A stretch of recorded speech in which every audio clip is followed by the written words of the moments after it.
packing it in. It's just a little too windy out here today.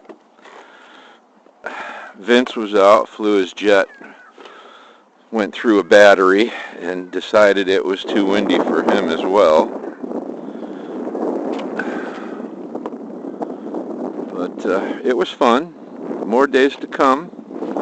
Flew yesterday, flew the pitch yesterday.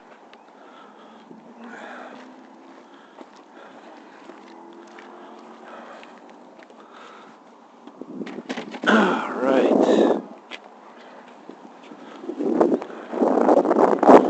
Wanted to fly the pitch again today, but just too windy.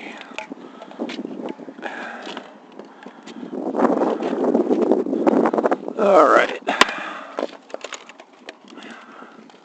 I'm going to show you guys a little hack that my buddy Josh clued me into. That it's a velcro hack.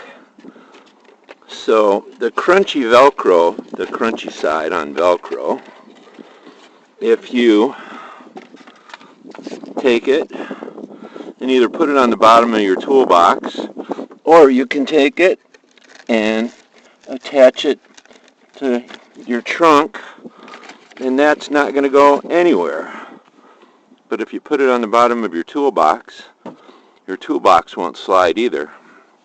So if you've got like bed liner or trunk liner or the back of your SUV, you put velcro, crunchy velcro on it, and it's not going to slide at all. So that's it for me for today, because it's just a little too windy. Better luck next time.